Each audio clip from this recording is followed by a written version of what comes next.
Hi everyone, I'm Josh and welcome to Josh Wright Piano TV. Today is an addendum to the Pro Practice Technique series. The Pro Practice Technique series was a video course that I created a few years ago, which goes through every scale, arpeggio, triad, and inversion, and seventh chord and inversion for each key. And you can see samples of all of those on YouTube, and if you'd like to check out the full course, I'll link it in the comments section below. But recently, one of my students presented me with this book.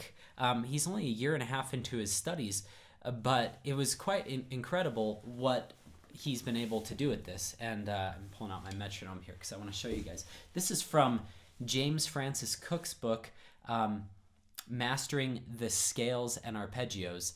And I think there is a concept in here that I have covered in previous videos, but the way in which he organizes this concept is highly beneficial.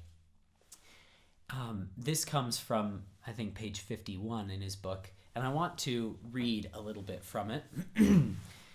I will link this book in the comments section below as well. I believe it's public domain. It was published in 1913. So there comes a time, however, when the gradual development by means of advancing the metronome step by step seems to fail in producing results. Then it will be found that progress will depend upon many repetitions of what might be called spurts of speed. The method given hereafter is thoroughly scientific, and innumerable experiments made by the author with his own pupils have invariably been attended with satisfactory results. So he's saying rather than taking big scales, you got to do these small spurts of speed. That's nothing revolutionary, but the way he organizes it is really nice. He goes on to say, the principle of following a series of exercises is that of developing separate sections until a very high rate of speed is attained, and then uniting the sections. The system requires patience and perseverance, but will surely repay the student who persists until the desired speed is accomplished. And then this is a very important part, and I've actually learned this from Sergei Babayan about practicing rhythms. But he goes on to say, accent only the first and last notes of each section.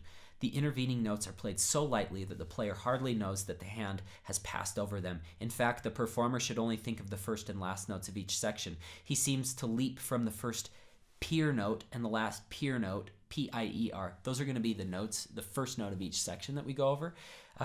Just think of like the piers in Southern California. You know, there's these beautiful dock like the piers that you can go out on, enjoy the waves and enjoy the scenery. So each of these is kind of like a stopping point for us in our minds to organize things more efficiently. He seems to leap from the first Pier note to the last Pier note as the mountain deer leaps from crag to crag. Wow, that's crazy. The notes in the interim are played in passing almost without conscious thought. Poise the hand and arm in relaxed condition over the first note, and with a kind of muscular impulse like a swoop, pass easily to the last note. Play at all times without the least suggestion of strain. Invariably rest the hand for a few seconds before repeating the exercise. Okay, it's a lot of words there, but basically what he does is he said, also, I didn't want to read you the entire page, take too long, but basically he says, you're going to set these up every, like, let's see, I didn't count every 8 notes plus 1 note. I wanted to make sure I told you that right. So like if you're in the key of D flat major, which he demonstrates with, the first Pier note is D flat, obviously, and then you stop on E flat, and then you'll rest your hand, and then you'll replay the E flat, and again just a little accent here, and then super light, and then little accent at the end.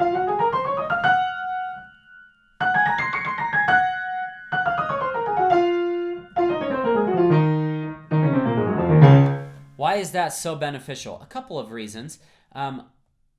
Look at how it lines up with the metronome. I'll do this at 144, pretty standard tempo for fast scales.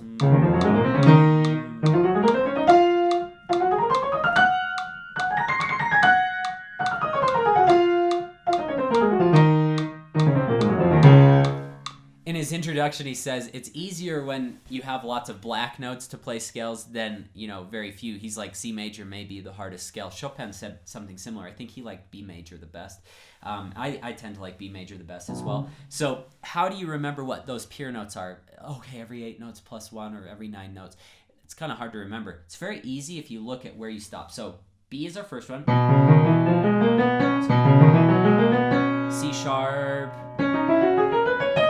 D sharp, B, C sharp, D sharp, B, C sharp, D sharp. Let's see where the next one lines up. E. So you're just going up. And then look. E, D sharp, C sharp. So basically your Pier notes are B, C sharp, D sharp, E, and then back down. So it's the first 4 notes of the scale. They're just spaced out every 9 notes. That's a really easy way to remember where your Pier notes are. Okay? Let's do that again. Let's try at 160 now.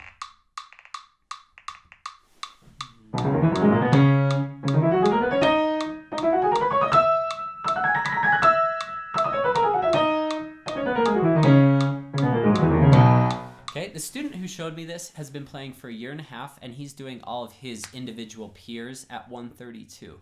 That's pretty encouraging for each of you to hear. And he's not a prodigy or anything. He's very disciplined. He works very hard. He's very methodical with how he does things. So he's like the ideal student, but it's not like after the first lesson he was playing Beethoven or something. He has done this through hard work and diligence. Okay, so let me stretch myself. Let's go up to 196.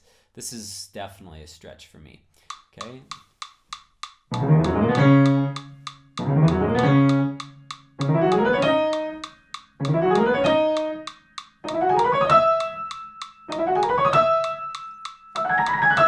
That one's easy.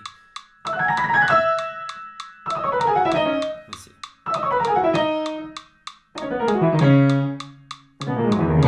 Okay, let's try putting 2 of those together. I don't know how this is going to go, to be honest. I didn't plan on doing this in the video.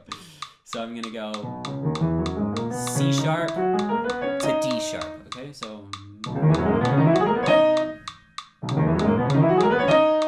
Okay. Now, you could go from here and do... to there.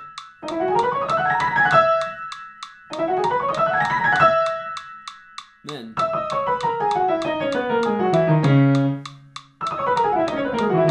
Whoops.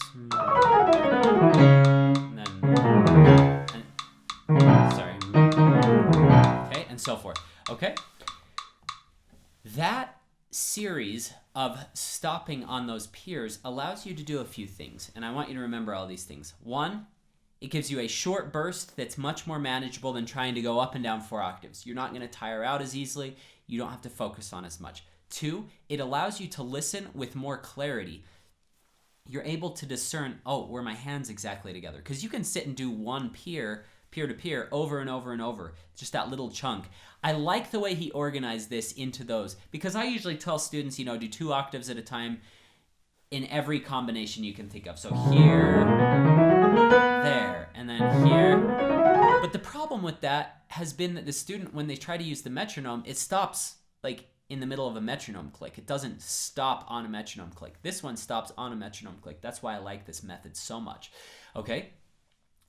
The third thing that it allows you to do is it allows you to build in small chunks. So you can do this Pier to this Pier, that Pier to that Pier, and once those feel good, you can build Pier to Pier. And you can build halfway through a Pier as well. I guess that's kind of defeating the purpose, but let's say that you're really having trouble putting 2 together. Maybe you do 2 clicks plus 1 extra click halfway through the next Pier, and then you go all the way to the end of it.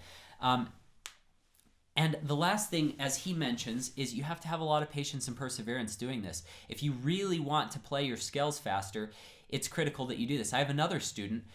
She's played for a while. She's a very kind, sweet lady. I love her to death. She lives in California, probably in her maybe 50s or 60s. I'm a terrible judge of age. But anyway, she told me when she first came to lessons, she said, if I can get past 100, my life will be made.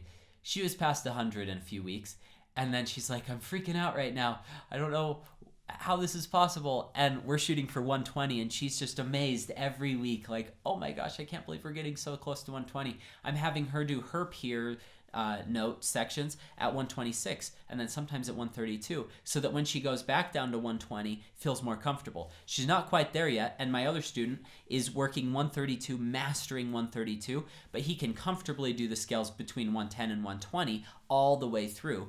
So it's just a matter of patience and perseverance and building in those different sections. I like this method. Again, I'll link this below. I'll link my Pro Practice Technique series below, so you can check out those other resources on other ideas to get scales good. But I find that this is a really good place to start and a way that you can take your scales to the next level.